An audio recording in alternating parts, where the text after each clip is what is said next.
Muy buenas tardes a toda la Arquidiócesis de Cartagena y a todas las demás personas de Colombia y demás lugares del mundo que se reúnen esta tarde a escuchar esta conferencia, este conversatorio donde vamos a quitarnos la venda sobre la cultura de muerte.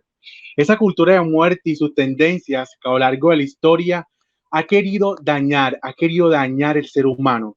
Hoy vamos a tener este conversatorio sobre ese tema. ¿Cuáles son sus tendencias? ¿Cuáles son los daños que nos hacen a nosotros, que afectan en nuestra alma? Al igual, tendremos la participación de una psiquiatra que nos estará tratando el tema del síndrome posaborto, donde vamos a ver la tendencia de esta cultura de la muerte que ha buscado acabar con la vida humana. Para empezar la primera parte de este conversatorio sobre la cultura de muerte, tenemos un invitado muy especial. Él es Julián Hoyo. Julián Hoyos es administrador de empresa, estudiante de la especialidad en política, económica y ciencias sociales, encargado general de la misión Provida de la Comunidad de Lazos de Amor Mariano y miembro del equipo directivo de Unidos por la Vida. Julián, en esta tarde nos estará acompañando para explicarnos en esta primera parte de este conversatorio la cultura de muerte y cuáles son sus tendencias y cuáles son y qué afectan estas tendencias. Adelante, Julián, bienvenido. Andrés, muchísimas gracias. Muy feliz de estar aquí contigo, con todos ustedes. Buenas tardes a todos los que nos escuchan de la Arquidiócesis de la Diócesis de Cartagena y a todos los que también se conectan a escucharnos en esta hora. Primero muy feliz de estar con ustedes. Es para mí un honor y es muy importante y creo que es muy necesario que nos formemos mucho en estos temas y que cada vez estemos alimentándonos, conociendo y formándonos frente a lo que está sucediendo y estando siempre al tanto de las amenazas ante las que nos encontramos en el mundo de hoy. Yo quisiera, en el espacio que tengo, hablar un poco acerca de esto de la cultura de la muerte. ¿Qué es todo esto de la cultura de la muerte? Y un poco explicar su definición, pero también de dónde viene y hacer un poco un trazo de las ideas que han venido gestando esto que estamos viviendo hoy de la cultura de la muerte en todas sus formas. Primero que todo, yo quisiera explicar lo que es la cultura de la muerte. San Juan Pablo II, el Papa Juan Pablo II, en una encíclica que él escribió llamada El Evangelio de la Vida, nos habla de qué es la cultura de la muerte y nos da una serie de afirmaciones muy interesantes sobre esta. Nos dice, primero que todo, es una estructura de pecado, y esa palabra es importantísima, porque él entiende que hay una raíz espiritual, teológica, detrás de todo esto que vemos y que apreciamos únicamente desde lo social.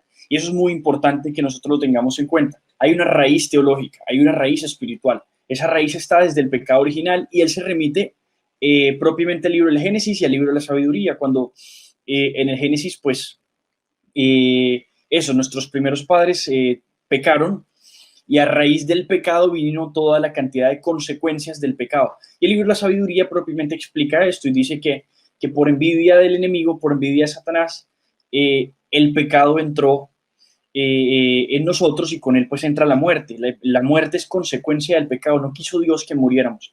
Dios no nos creó para morir. Y esto es muy importante que lo tengamos claro porque con esto vemos que hay una raíz teológica y una raíz espiritual y esto lo vemos presente todo el tiempo. Cada vez que hay ausencia de Dios, cada vez que hay ausencia de Dios y hay por tanto ausencia de la gracia y hay pecado, lo que sucede inmediatamente es la cultura de la muerte. Antes Dios nos había creado para la inmortalidad y precisamente Dios nos creó no para la eternidad propiamente. Y al Dios crearnos para la eternidad, llegó pues la tentación de la serpiente era, ustedes no van a ser eternos, ustedes van a ser inmortales, ustedes no van a morir. Eso es lo que le dice la serpiente, esa es la tentación que reciben nuestros primeros padres y es una tentación que está siempre presente. Es la tentación de el miedo a morir y con esto, quizá con ese mismo miedo a morir, nace esa cultura de muerte que está muy presente, esa tentación de querer hacernos como dioses, de querer dominar lo que está por fuera de nuestras manos y al querer dominar lo que está por fuera de nosotros, siempre termina sucediendo que hacemos daño a los otros. Y eso es una realidad. Y esto lo vemos mucho y pues lo vemos ahí en esa tentación. Eso tiene mucha fuerza ahí. San Juan Pablo II nos dice pues eso, que es una una estructura de pecado, nace por el pecado y es parte de una lucha espiritual primero que está presente desde el Génesis, en Génesis 3:15, cuando el Señor habla de la enemistad que hay entre la serpiente y la mujer, entre su linaje y el suyo. Hay una enemistad de la que nosotros somos herederos y esa enemistad pervive, es permanente.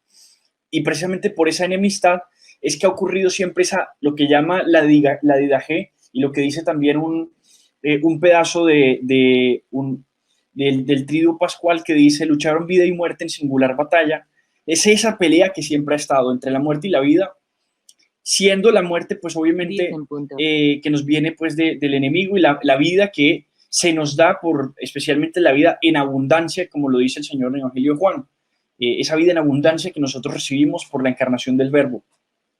Y una palabra muy importante, cuando San Juan Pablo II inicia su encíclica del Evangelium Vitae, él dice algo impresionante, dice: en la aurora de la salvación, el nacimiento de un niño nos llega como gozosa noticia. En la aurora de la salvación, el nacimiento de un niño nos llega como gozosa noticia. ¿Qué significa eso? Lo que eso significa es que en ese tiempo en el que nosotros ya habíamos merecido la muerte y pues ya no nos quedaba esperanza de salvación, no nos quedaba esperanza de ser salvados de la muerte a la que estábamos, podríamos decir, condenados.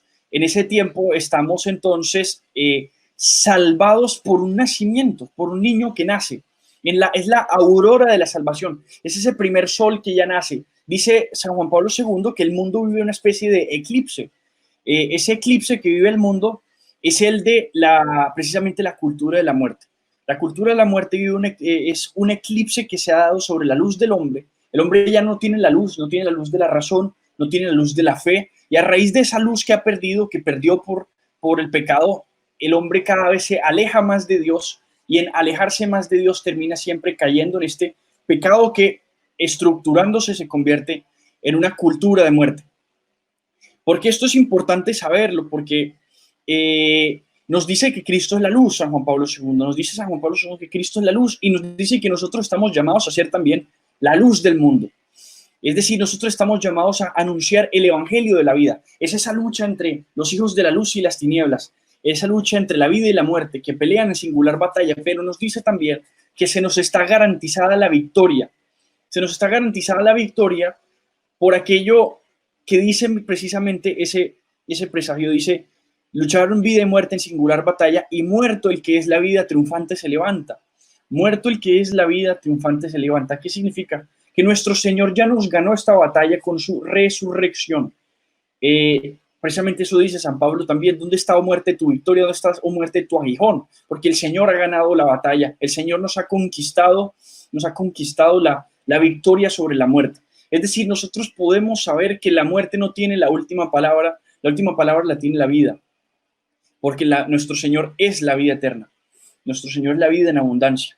Entonces, cuando vemos esto, nosotros podemos siempre trabajar por el evangelio de la vida, conservando la esperanza, aun cuando el panorama es desolador. Humanamente, el panorama es verdaderamente desolador, ya lo vamos a mirar.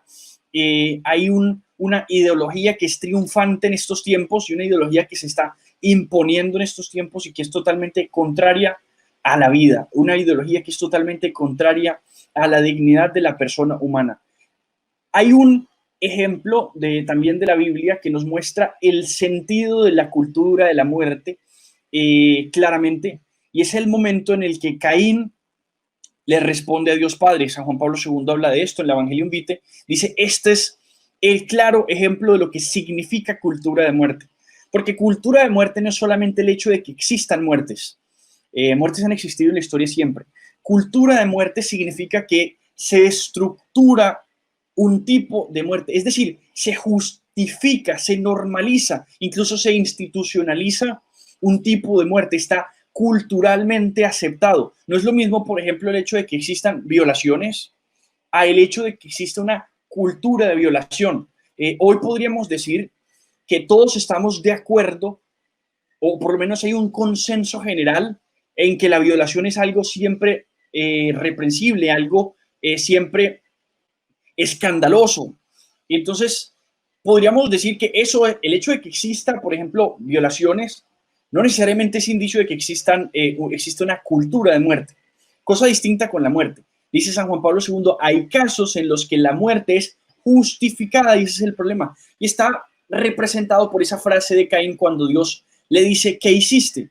Esa palabra es importantísima porque es ese grito de la conciencia que acabas de hacer, que estás haciendo con tus hermanos, que hiciste tú. Recordemos, Caín había cometido el pecado enorme del fratricidio, había acabado con su propio hermano. Y ante eso, la respuesta de Caín es tremenda, es perversa la respuesta de Caín y ese es el significado de una cultura de la muerte que lo vamos a ver ejemplificado hoy. La respuesta de Caín es, ¿acaso soy yo el guardián de mi hermano? Esa fue la respuesta de él. ¿Acaso soy yo el guardián de mi hermano? Y esta respuesta debe gritarnos en el corazón también, porque los crímenes de hoy claman justicia al cielo y el problema de hoy es que hay tipos de muerte que gozan de aprobación cultural con este mismo fundamento. ¿Acaso yo tengo por qué cuidar a esta persona? ¿Acaso yo tengo la obligación de sostenerle la vida a este tipo de persona? Entonces ahí vemos cómo se desprenden tipos de muerte hoy presentes bajo esa premisa. ¿Acaso soy yo el guardián de mi hermano? Vemos, por ejemplo, con el caso del aborto, vemos con el caso de la eutanasia, vemos con casos así incluso más profundos, pero especialmente yo veo con mucha fuerza en estos dos casos, porque son dos casos en los que se intenta justificar, normalizar, incluso darle carácter de ley a estos tipos de muerte, bajo ese fundamento y es, yo no soy guardián de mi hermano, es decir, yo no soy guardián de este hijo que llevo en mi vientre, yo no soy guardián de este familiar mío que está convaleciendo y por tanto yo puedo acabar con su vida para poder garantizarme a mí una vida mejor. Entonces miren cómo ante la desesperación del hombre de la muerte propia cae precisamente como el miedo, el temor a una muerte propia, cae la desesperación por garantizarse una vida de placer, de libertad y de gozos personales. Esa es la amenaza que está en el Génesis en el capítulo 3. Esa es la amenaza en la que se nos habla. Ustedes no van a morir, ustedes se van a hacer como dioses, ustedes van a dominar lo bueno y lo malo, ustedes van a conocer lo oculto. Toda esa cantidad de palabras hoy se han impuesto a manera de ideologías, incluso de programas políticos. Y nosotros tenemos que trazar históricamente, digamos, todas las corrientes de estas ideas que han venido gestando lo que hoy conocemos como cultura de muerte. Culturas de muerte han ocurrido en la historia de diversas formas. Pensemos, por ejemplo, en la cultura de los romanos, cómo se justificaba y se celebraba la muerte hacia los cristianos en los coliseos romanos. Eso era justificado y era impuesto por parte del imperio de Roma en ese entonces. Culturas de muerte han existido. Por ejemplo, lo que fue el holocausto, propiamente el holocausto, fue también una cultura de muerte, donde por ley, por un tribunal, el Tribunal Supremo de Alemania, el Reichsgericht, llegó a afirmar en un caso llamado el caso Charles que los judíos no son considerados personas. Y como no son considerados personas, de eso dio pie a lo que se conocieron como las leyes de Nuremberg, y con eso pues se dio pie precisamente a la justificación del holocausto, el asesinato sistemático, estructural de millones de judíos. Cuando nosotros vemos todo eso, nos damos cuenta que eso ha ocurrido en la historia. La cultura de la muerte ha sido siempre un monstruo que ha despiadadamente salido y ha hecho estragos en la historia de la humanidad, pero una vez es descubierto, una vez en la humanidad y en la conciencia de las personas resuena ese ¿qué hiciste? Que le hace Dios, como se lo hizo a Caín, la mayoría de las personas entran en razón.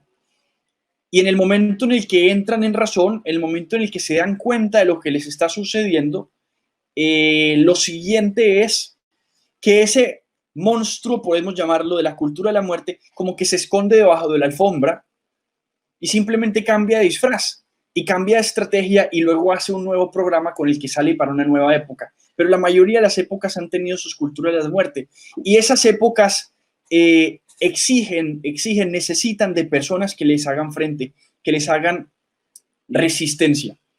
Vemos, por ejemplo, hoy que tiene una particularidad esa cultura de la muerte, especialmente con el aborto y la eutanasia. Pero eso que vemos hoy con el aborto y la eutanasia, que un poco ya lo estaba viendo San Juan Pablo II, tiene unas raíces. Y yo quisiera que viéramos de dónde vienen las raíces de esa cultura de muerte como la vemos hoy.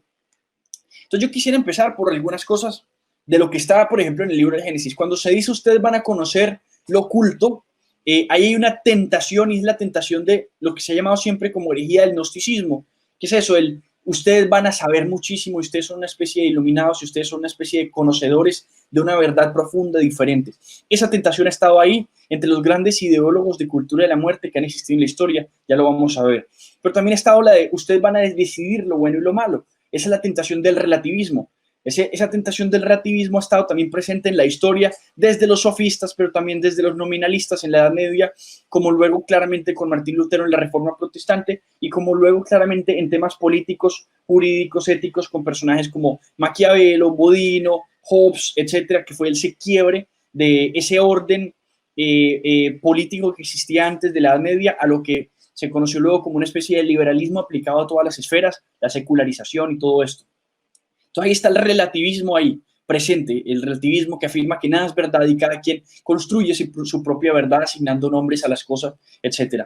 Pero también está esa tentación de ustedes no van a morir, y esa tentación ha estado muy presente en la búsqueda del placer en la vida de manera desesperada y en el temor en la vida hacia precisamente la muerte. Todas estas tentaciones han estado presentes a manera de ideologías. Y esto es muy importante que lo tengamos en cuenta, y especialmente esa última que dice de serán como dioses. Cada vez que nacen este tipo de tentaciones hay un afán por reemplazar a Dios y de endiosarse la persona. Eso se ve muy claro en ese giro antropológico, donde ya no hablemos de Dios, hablemos más bien de la persona humana, hablemos más bien del hombre, y háblenos más bien del hombre con personajes pues en esa transición hacia lo que llamaron el Renacimiento, que hablaban ya de ese giro antropológico con Pico de la Mirandola y otros personajes. Pero hay una raíz especial en el siglo XIX. En el siglo XIX nace quizá la raíz donde todas estas tentaciones se imponen a manera de programa político, especialmente con tres personajes. Uno de ellos no era político propiamente, pero que sí hizo mucho daño. Esos tres personajes son Charles Darwin, Karl Marx y John Stuart Mill. Entonces, Darwin, de pronto ustedes han escuchado de él, fue quien escribió El origen de las especies.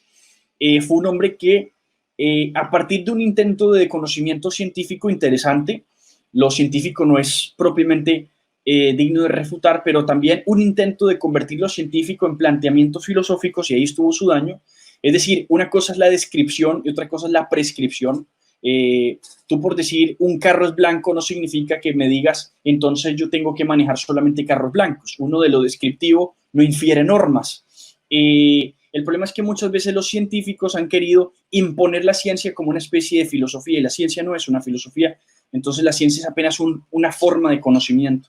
Entonces el problema es que en personajes como él empezó una corriente cientificista, justificarlo todo desde la ciencia, incluso lo ético desde simplemente el avance científico y todo eso, y especialmente la idea de que nosotros siempre vamos como progresando, y eso es la evolución de él a manera biológica, vamos siempre en un progreso, en una evolución que es perfecta hacia una especie de perfección de la naturaleza. Perfección es determinista. ¿Qué significa eso? Que siempre vamos hacia algo mejor. Entonces, por selección natural siempre vamos hacia algo mejor de lo que éramos antes, y eso es peligroso, porque no necesariamente es así. La persona puede, por así decirlo, involucionar, perder características. Y por eso Marx, por ejemplo, se fascinaba con Darwin y le pidió una vez él escribir un prólogo de uno de sus libros, porque Marx veía en esa idea de Darwin una idea del progreso, de que el hombre siempre va progresando hacia mejorarse y hacia perfeccionarse, y él tenía un afán como por endiosarse a sí mismo.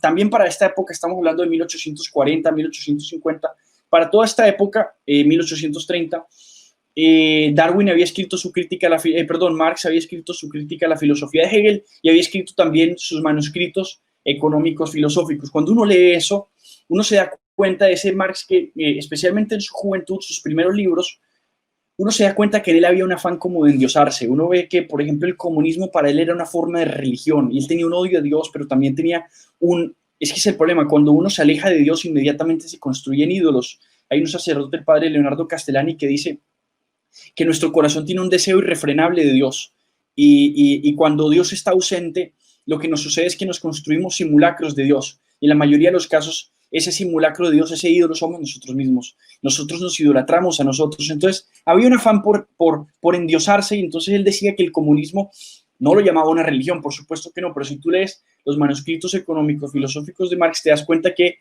tiene una cantidad de afirmaciones que son religiosas. Dice que el comunismo va a reconciliar al hombre consigo mismo, le va a permitir la reconciliación con su naturaleza, va a privarlo de la alienación. Una cantidad de palabras que quizá lo que estaba haciendo, y muchos autores han descrito esto, el Marx lo que hace es reemplazar el cristianismo por una religión secular, que es la del marxismo. Tiene su propia apocalipsis, tiene su propia visión escatológica, su propia visión del fin del mundo, tiene su propia visión de la redención. Él construye toda una religión. Y además de eso está John Stuart Mill. John Stuart Mill se le podría llamar uno de los papás, uno de los padres del liberalismo. Escribió un libro que se llama El ensayo sobre el liberalismo, el ensayo sobre la libertad. Y ese libro, pues, en el fondo hay una definición de él, de la libertad, como el derecho a hacer lo que yo quiera. Y eso es súper peligroso. El derecho a hacer lo que yo quiera, eso está en las tentaciones. Es lo que decíamos de la libertad del relativismo. Yo hago lo que yo quiera y por tanto yo construyo mi propia verdad. Y cada quien va construyendo y va dialogando hacia la verdad. Hacer lo que yo quiera, eso es muy peligroso. Porque evidentemente la libertad no es hacer lo que yo quiera, es hacer lo que a mí me corresponde. Y eso es muy distinto. Dentro de nuestro ser hay un deber ser. Nosotros no podemos simplemente hacer lo que quiera, porque eso puede implicar hacernos daño. La libertad es hacer lo que nosotros estamos llamados a hacer. La libertad es comprender que tenemos un fin y dirigir nuestra personalidad hacia eso. ¿Por qué estoy hablándoles de ellos? Porque ellos son muy importantes y ellos marcan un inicio de lo que va a ser la cultura de la muerte más adelante. Luego, para principios de 1900, claramente muchos ejecutan esa propuesta marxista, claramente muchos ejecutan ya todas esas teorías, pero esas teorías van a ser muy importantes para lo que luego muchos otros autores empiezan a desarrollar. Primero fue el comunismo que veía la historia a manera de tesis, antítesis y síntesis, como siempre una lucha entre clases. Claramente Marx decía que la historia se veía de manera materialista, era una lucha entre clases, era una lucha en este caso iba a ser la del proletariado contra los burgueses, contra los propietarios propiamente. Entonces, en medio de esa lucha, él decía, ustedes son una clase que ha sido siempre explotada, ustedes son los que van a dar esa especie de redención. Él no habla de redención, pero sí de revolución, que es su forma de hablar de la redención, como privarlos de esa, no pecado original en sus términos, sino alienación que viven porque no se reconcilian con su propio trabajo y son explotados. Cuando uno ve eso, uno se da cuenta que ahí está presente siempre como ese odio hacia alguien y ese afán de endiosarse. Yo soy el que voy a llevar a cabo esa revolución y yo soy el portador de esa nueva etapa, de ese nuevo paraíso que se va a dar, que es el paraíso comunista de Marx. ¿Qué sucede? Que en medio de eso hay autores para principios de 1900, especialmente entra un personaje muy influyente que es Freud. Freud es una segunda parte ya. Autores importantes son él, especialmente Freud, que habla del psicoanálisis y habla de la teoría de la libido y habla de que nosotros pues tenemos una determinación, pero ya en nuestro cuerpo, en nuestra sexualidad. Y con esto empiezan a seguirle muchos autores que empiezan a hablar de, pues porque él habla de la libido y de que todos nuestros actos son en el fondo un desahogo de un deseo sexual que tenemos, y empieza a reducirlo todo al deseo sexual. Y a raíz de esto empieza a nacer algo que se conoce como la revolución sexual, no con él, sino con un autor que era estudiante de él, que se llamaba Wilhelm Reich. Wilhelm Reich era al mismo tiempo un comunista, era miembro del Partido Comunista, pero al mismo tiempo él vivía en Viena, era estudiante de Sigmund Freud y era miembro de la Sociedad Psicoanalítica de Viena.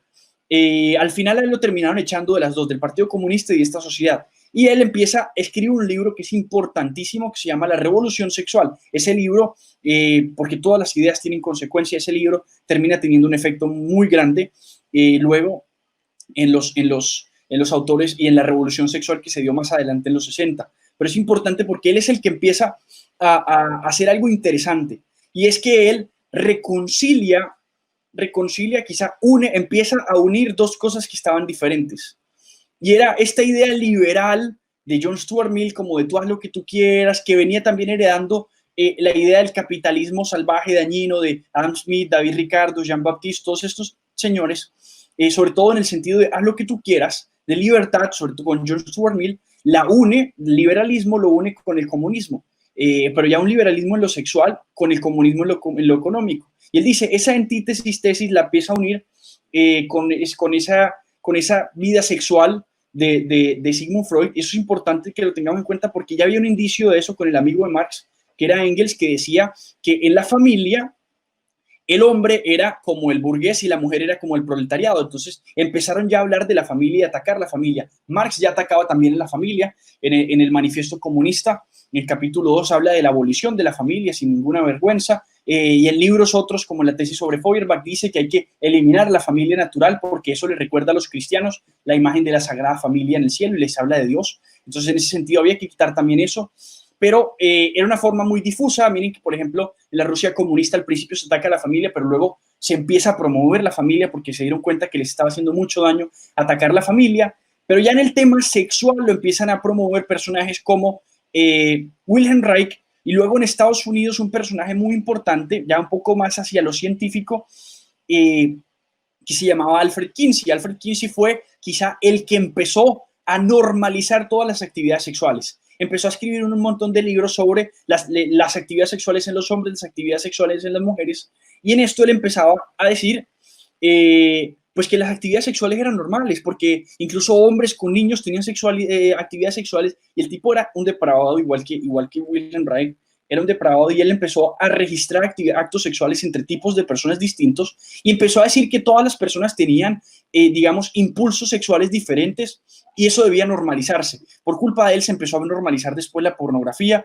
y se empezó a normalizar toda esta cantidad de eso, pues de todas las actividades sexuales distintas. Y al mismo tiempo ahí está la Escuela de Frankfurt. La Escuela de Frankfurt es la segunda parte del comunismo. Cuando el comunismo empezó a fracasar, la gente empezó a darse cuenta que el comunismo claramente en lo económico era inservible, era impracticable. En los países donde se intentaba llevar a cabo era un fracaso, o sea, donde era un éxito era siempre un fracaso, en el sentido de que si se implantaba el comunismo quedaban devastados los países, y la gente empezó a utilizar las categorías marxistas ya para el tema sexual, especialmente en la Escuela de Frankfurt con autores como Herbert Marcuse y Theodor Adorno, que estos autores, especialmente Herbert Marcuse, en Estados Unidos, ellos vivieron en Alemania, pero fueron exiliados porque fueron perseguidos, muchos eran de descendencia judía, entonces se fueron a Estados Unidos, y en la Universidad de Columbia, en los Estados Unidos, empezaron a promover mucho estas ideas de la revolución sexual también, y dijeron que el nuevo socialismo iba de esta línea. Él tiene un libro que se llama Eros y Civilización, donde empieza a promover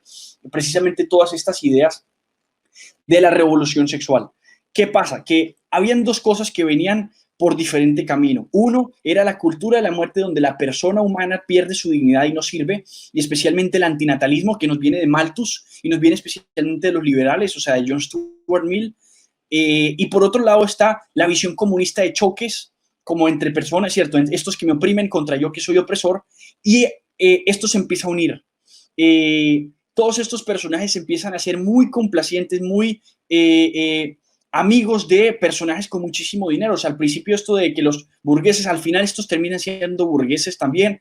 Y esa línea que había antes, porque es que el ataque hacia la familia no inicia con el comunismo, el ataque hacia la familia inicia mucho antes con autores capitalistas que empiezan a decir que el mejor obrero es el soltero, el que no tiene hijos, porque si un obrero tiene hijos, lo que le va a suceder inmediatamente es que va a querer exigir mayores salarios. Y con la teoría de la ley de bronce de los salarios de David Ricardo, él lo que buscaba era precisamente la minimización de los salarios para alcanzar mayores capitales. Entonces, cuando uno ve todo esto, especialmente con Jean-Baptiste, que dice que el mejor obrero de todos es el soltero, es así el ideal, porque no está reclamando mayores salarios, porque no necesita un mayor salario.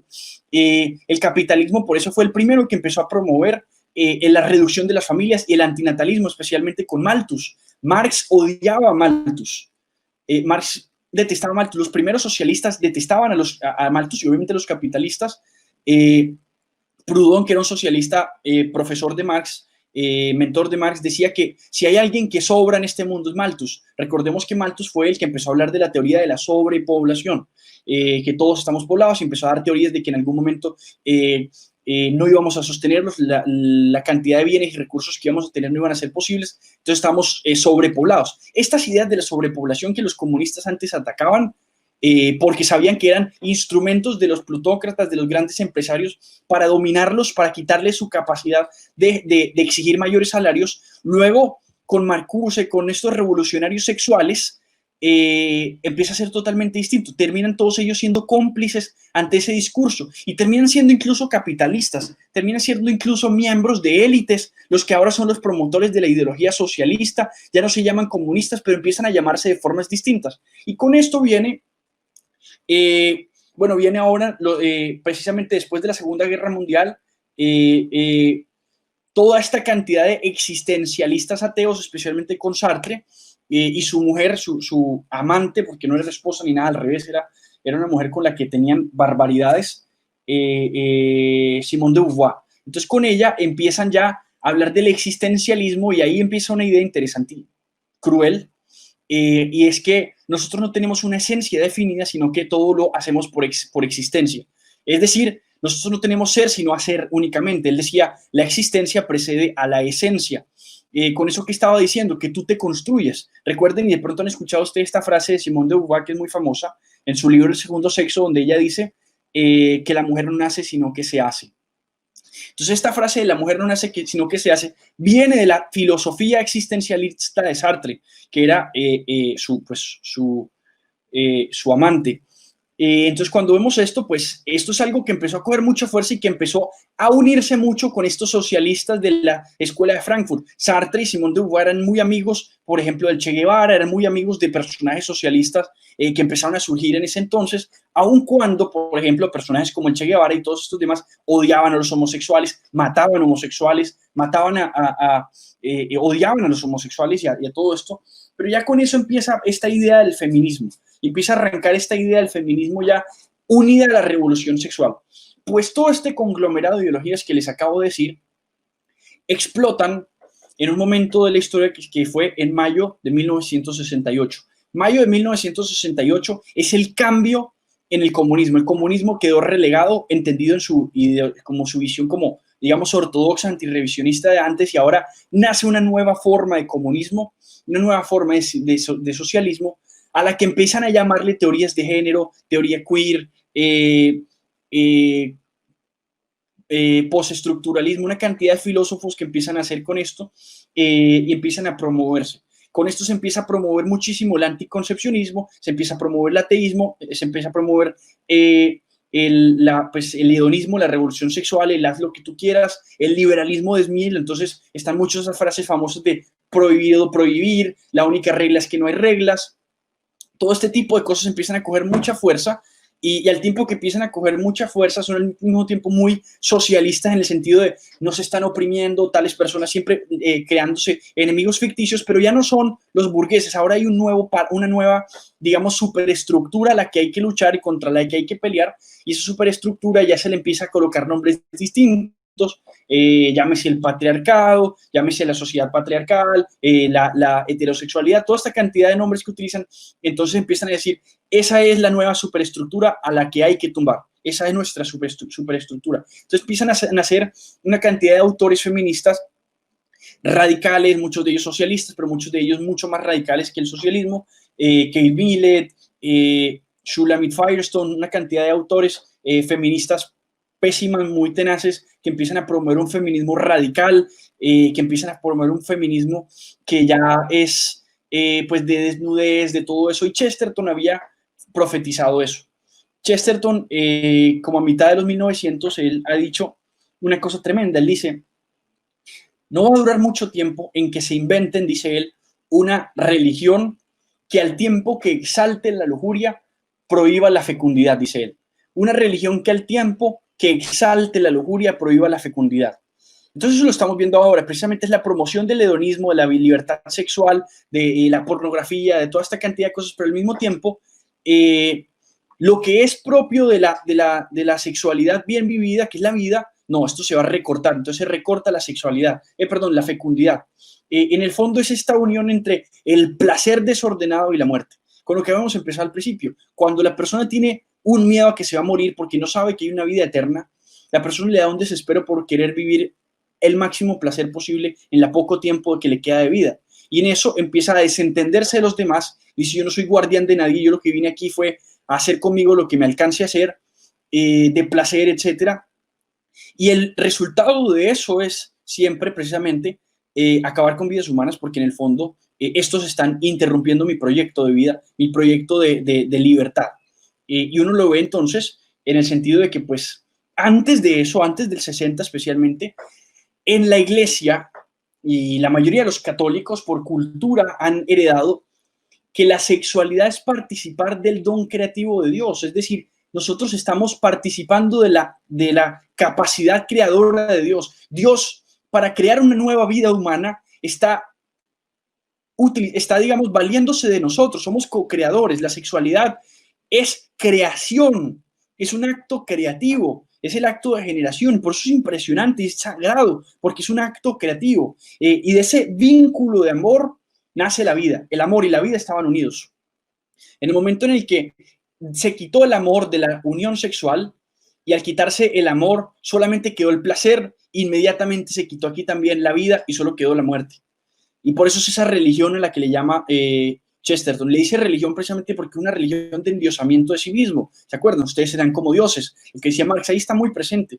Y esa religión que dice, pues yo voy a alcanzar todo el placer que yo pueda, sacando el amor. Y si entonces a raíz de eso, porque naturalmente la relación sexual produce hijos, produce bebés, entonces yo voy a recortar también esa capacidad creadora, voy a recortar entonces los hijos. Y es lo que estamos viendo ahora. A raíz de todo eso empieza en diversas formas esa cultura hedonista del placer absoluto y por tanto una cultura de muerte, una cultura que termina siempre acabando con las vidas de los otros. Entonces lo mismo pasa con el abuelito enfermo que está postrado en cama. La persona dice, yo no voy a dedicar mis próximos 10 años cuidando a mi abuelito en la cama que está enfermo, yo prefiero que le aplique la eutanasia y yo con eso soy libre de él. Y se entiende ya la libertad como no tengo que amar, y cuando en verdad el amor es el que nos da libertad. Y nosotros fuimos creados, y San Juan Pablo II en su libro Amor y Responsabilidad lo explica muy bonito. Él dice, es que tú y yo deseamos más el amor que la misma libertad. La libertad de nosotros no es más que una puerta de entrada hacia el misterio de Dios, que es el amor. Y en ese sentido, lo que nos dice San Juan Pablo II es que tú y yo se nos entregó la libertad para que la devolvamos a cambio de amor. Y lo que está haciendo aquí esta cultura es rechazando el amor e idolatrando la libertad propia, idolatrando ese derecho supuestamente a hacer lo que yo quiera. Y en eso se rechaza el amor y se rechaza la capacidad de hacer sacrificios por otros porque se busca solamente el placer. Y en esa fórmula de no amor, solo placer y libertad, no encaja cuidar a mi abuelito que está enfermito, no encaja cuidar a ese bebé que está en tu vientre, no encaja cuidar criar una familia, no encaja tener hijos, porque eso implica un sacrificio y más bien es mejor disfrutar la vida. Y en ese disfrutar la vida siempre se nos va yendo la vida en egoísmos y egoísmos y se va perdiendo lo esencial de la vida, que es el sacrificio por el otro y para que tenga una mejor vida. Nadie tiene tanto amor como aquel que da la vida por el otro. Eso muere, esa filosofía muere, para convertirla en este es mi cuerpo, yo con él hago lo que yo quiera, y si incluso eso implica acabar con una vida, pues que así sea. Mientras que el Señor dijo, este es mi cuerpo que será entregado por ustedes para que tengan vida eterna. Ahí están las diferencias. Nuestro Señor muere a sí mismo para darnos vida eterna. Estas personas, esta ideología lo que promueve en las personas es, ustedes no tienen por qué dar vida, más bien garantícense ustedes una vida mejor, una vida llena de placer, y con eso si es que alguien muere, pues ustedes están libres de culpa, porque al final hay una idea del determinismo que nos viene de Darwin, que nos viene de Marx, que la gente no tiene culpa, la gente es inmaculada porque está determinada a hacer lo que tenía que hacer, y en ese sentido se libera de la responsabilidad y del libre albedrío. Marx de alguna forma rechazaba la libertad, porque él decía es que tú lo que haces, lo que haces es simplemente determinado por las condiciones en las que estás. Un poco, por ejemplo, para ponerles un caso ahorita aquí en Colombia con lo que acabamos de ver de Tasajera, de esta explosión que hubo, y como al mismo tiempo hemos visto cómo muchas personas ante accidentes salen corriendo a robar. Hay quienes justifican el robo, por ejemplo, diciendo es que estas personas en medio de sus circunstancias de pobreza, esa pobreza produjo el robo en ellos. Y de alguna forma están diciendo es que ellos no eran libres de escoger no robar. Y eso es súper peligroso. Si bien es cierto que hay que atender las circunstancias de urgencia, de pobreza que hay en estos lugares, que eso es completamente cierto, puede ser muy peligroso decir es que la persona hizo ese mal porque eso fue causado por algo que estaba viviendo. Ese determinismo, ay, es que esa persona lo hizo porque tú no sabes, es que en su circunstancia él fue determinado a hacerlo de esa forma porque su entorno se lo obligó. Un poco esa película del Guasón, esa es la ideología que está detrás. Es que ese señor, el Guasón pobrecito, tuvo una vida miserable y por eso mató a ese montón de gente. Por eso no. O sea, la maldad siempre se escoge libremente, uno siempre tiene un grado de libertad. Y es una injusticia decir eso frente a personas que pasan necesidad en su vida y que tienen experiencias de pobreza, pero son correctos y viven una vida cristiana y saben que robar está mal y que es pecado.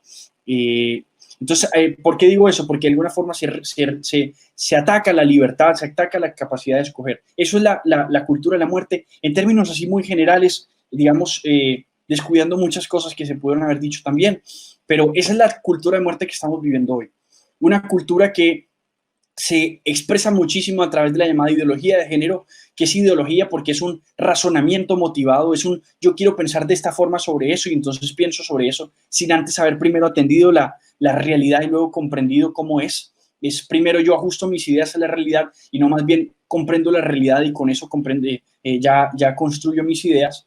Es una ideología por eso y es una ideología de género porque lo que se afirma es que la mujer no nace sino que se hace, o sea, la existencia precede a la esencia, lo importante es el hacer, lo que tú te construyas, y en ese sentido pues tú construyes lo que tú quieras con tu vida y en ese proyecto de vida tú puedes anular tu propia naturaleza y al mismo tiempo puedes anular lo que los otros te digan y todo el que te diga que no es así pues te está persiguiendo, te está discriminando, te está oprimiendo y al hacer todo esto tú tienes que atacarlo a él. Cierto, todavía está esa ideología marxista, atácalo, es una revolución contra él, esa tesis que merece ser contradicha por tu antítesis. Entonces esa es la cultura de la muerte que está hoy presente. Y San Juan Pablo II dijo, ¿cómo se ataca, digamos, se sana esa cultura de la muerte? Ya para terminar, con la civilización del amor y la verdad. Hay que saber afirmar la verdad. El lema de Benito XVI, cooperar con la verdad, que está en la tercera carta de San Juan, cooperar con la verdad, obrar la verdad, manifestar la verdad, ser testimonio de la verdad y ser testimonio del amor que da vida. Lo que la Iglesia siempre ha dicho es que el amor y la vida están completamente unidos. El amor produce vida. Bueno, eso es, en resumen, lo que es la cultura de la muerte. Muchísimas gracias. Y bueno, estoy súper pendiente para lo que más pueden decir. Dios les pague. Bueno, le damos muchas gracias a Julián Hoyos, que nos estuvo acompañando en esta ponencia sobre la cultura de muerte, en este gran tema que estuvimos trabajando este domingo, quitándonos la venda de la cultura de la muerte. Para concluir, nosotros debemos entender que como hijos de Dios, como criaturas dadas por Dios, que fuimos creados para el amor, no podemos dejarnos permear por la cultura de muerte, que simplemente busca a nosotros disminuirnos nuestro concepto de dignidad humana, llevándonos al extremo de perder esa gracia especial, de perder esa vida humana que Dios a nosotros nos ha dado. Entonces, no se pierdan el próximo programa donde vamos a estar hablando del estrés postraumático dado por el aborto, que es una de las 5 grandes tendencias de la cultura de muerte. Entonces, muchísimas gracias. Gracias por estar atentos, por estar conectados en nuestro canal de YouTube. Te invito a que compartas este programa a muchas personas para que esta información llegue a todo el mundo. Nos vemos el próximo domingo, donde estaremos hablando de el programa sobre la cultura de la muerte frente al síndrome de estrés post-aborto, un tema súper importante que a todos y a cada uno nos va a interesar. Muchas gracias.